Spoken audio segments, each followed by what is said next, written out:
एक 24 साल की महिला जिसका नाम अनीता होता है, उसकी शादी को 2 महीने का ही वक्त गुजरा था और इसी बीच उसकी मुलाकात एक उसके प्रेमी से हो जाती है। उस प्रेमी का नाम हर्ष होता है। आखिरकार एक ऐसी रात आती है जिसमें अनीता अपने प्रेमी हर्ष को अपने घर पर रात के 10 बजे बुलाती है।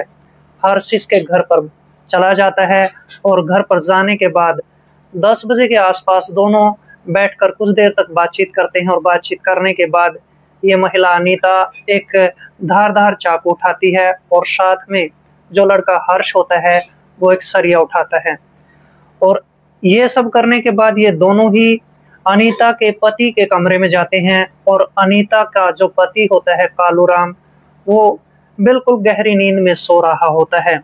इसके बाद ये जो लड़का हर्ष होता है उसके मुंह पर तकिया रखता है और फिर ये जो महिला होती है अनीता उसके नीचे वाले कपड़े उतारती है और नीचे वाले कपड़े उतारने के बाद ये अपने पति कालूराम का गुप्तांग उस चाकू के साथ काट देती है।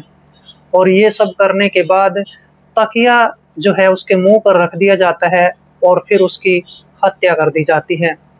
हत्या करने के बाद ये दोनों ही इस कालूराम के शरीर के जो है टुकड़े टुकड़े करते हैं और ये सब करने के बाद पीछे वाले आंगन में दफनाने चले जाते हैं। और दोस्तों इसके बाद जो इस घटना में होता है बहुत ही हैरत अंगेज होता है। इसके बाद अनीता और हर्ष क्या पुलिस के द्वारा पकड़े जाते हैं? अगर ये दोनों पकड़े भी जाते हैं तो यहाँ पर सवाल ये उठता है कि अनीता और हर्ष ने दोनों ने मिलकर अनीता के पति कालूराम की हत्या इतने निर्मम तरीके से आखिरकार क्यों की थी। दोस्तों मेरा नाम है कुलदीप राणा, आप देख रहे हैं क्राइम एबीसी 143। इस घटना की शुरुआत होती है दोस्तों केरल से और केरल की जो राजधानी है तिरुवनंतपुरम, उसी के अंतर्गत एक रूसी सिटी थाना आता है और इसी के अंतर्गत एक छोटा सा कस्बा पड़ता है। इसी कस्बे के अंदर रहने वाला रोशन सिंह की अपनी 4 बेटियां होती है। सबसे बड़ी बेटी का नाम अनीता होता है। रोशन सिंह दिहाड़ी मजदूरी किया करता था, किसी न किसी तरीके से अपने चारों बच्चों की पढ़ाई लिखाई पूरी करवा देता है। लेकिन अब चारों बेटियों की शादी की जो जिम्मेदारी इस रोशन सिंह पर पड़ती है तो ये हार मान जाता है, क्योंकि घर में काफी गरीबी होती है। गरीबी के चलते अपनी बेटियों की शादी नहीं कर पाता है। अब रोशन सिंह को पड़ोसी ताने देने लगते हैं कि तुम्हारी बेटियां जवान हो चुकी हैं, तुम अपनी बेटियों की शादी क्यों नहीं करते हो। तभी रोशन सिंह की मुलाकात एक कालूराम नाम के व्यक्ति से होती है। कालूराम जो कि काफी रिच आदमी होता है, धनी आदमी होता है, अच्छा खासा उसके पास पैसा होता है, जमीन जायदाद भी होती है।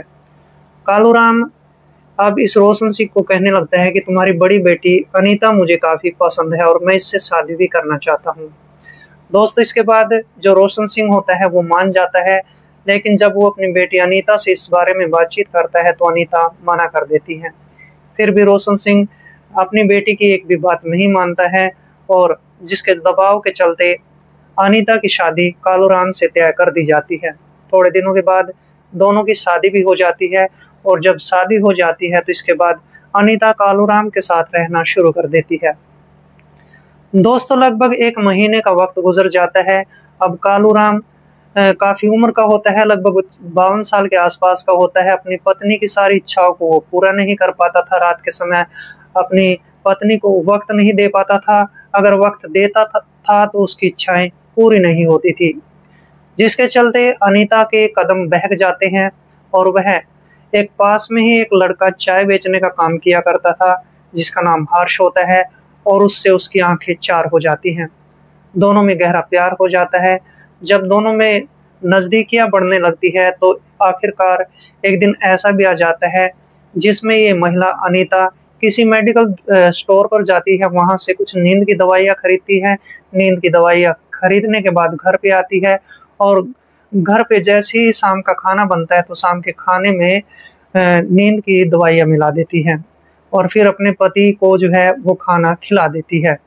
दोस्तों इसके बाद जैसे ही रात के 9 बजते हैं तो इसके पति कालूराम को गहरी नींद भी आ जाती है और फिर अनीता अपने प्रेमी हर्ष के पास फोन कॉल करती है और उसको अपने घर पर बुलाती है।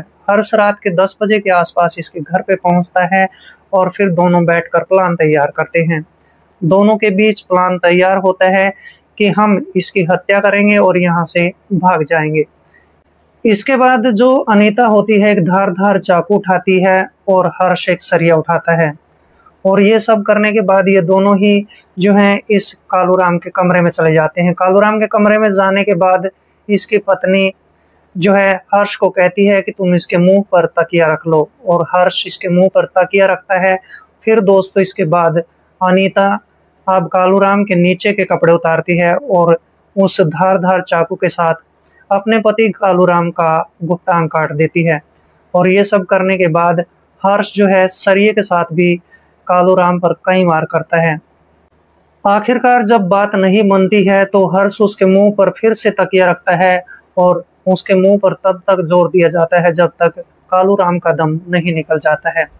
जब कालूराम की मौत हो जाती है तो इसके बाद इसके शरीर के ये टुकड़े टुकड़े करते हैं। उन टुकड़ों को जो है एक बोरी में भरते हैं और बोरी में भरने के बाद घर के पीछे वाले आंगन में ले जाते हैं। आंगन में ले जाने के बाद दोस्तों एक गहरा गड्ढा खोदा जाता है, और गहरा गड्ढा जब खुद जाता है तो दोनों ही उसको यानी उस बोरी को उस गड्ढे के अंदर दफनाने के लिए नीचे उतरते हैं। तभी वहां पर गांव का चौकीदार पहुंच जाता है। चौकीदार जिसका नाम नारायण होता है वो देखता है कि दो व्यक्ति होते हैं और वो एक गड्ढे में एक लाश को दफना रहे होते हैं। नारायण जैसे उन दोनों के पास जाता है, दोनों वहां से रफू चक्कर हो जाते हैं, भाग जाते हैं। और फिर नारायण उस बोरी को खोल कर देखता है तो उसमें लाश होती है। इसके बाद नारायण चौकीदार नजदीकी पुलिस स्टेशन में फोन कॉल करता है। मौके पर पुलिस पहुंच जाती है। पुलिस देखती है कि उस बोरी के अंदर जो है लाश के टुकड़े होते हैं। और इसके बाद नारायण ने जो है उन दोनों को पहचान भी लिया था। नारायण पुलिस के सामने सारी बात बताता है।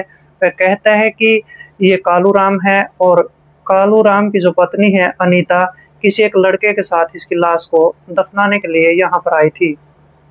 इसके बाद पुलिस अनीता और उस लड़के हर्ष को गिरफ्तार करती है।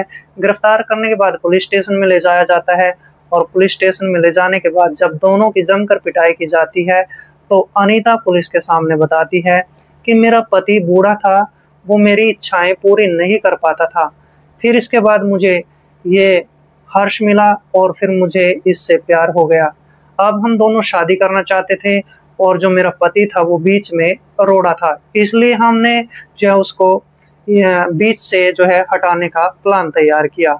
और इसके बाद पुलिस इन दोनों के खिलाफ एक चार्जशीट तैयार करती है और इन दोनों पर एक मुकदमा दायर कर दिया जाता है। दोस्तों ये बात भविष्य के घर में छिपी है कि जज साहब अब आखिरकार इन दोनों को क्या सजा सुनाने वाले हैं। लेकिन यहाँ पर अनीता ने ये जो है बहुत बड़ा कदम उठाया था जो कि गलत था। वह अपने पति से तलाक ले सकती थी और फिर हर्ष के साथ हंसी खुशी तरीके से रह सकती थी, लेकिन अनीता ने यहाँ पर गलत रास्ता चुना जिसका परिणाम गलत हुआ। दोस्तों इस घटना से हमें यही सीख मिलती है कि हमें जो है समस्याओं के चलते उनका जल्दी से जल्दी निवारण कर लेना चाहिए, नहीं तो फिर हमारी जिंदगी जो है एक सुनसान रास्ते पर भटक जाती है और फिर पांव फिसलते देर नहीं लगती है। तो मिलते हैं दोस्तों किसी ऐसी घटना के साथ, तब तक के लिए दोस्तों जय हिंद, वंदे मातरम।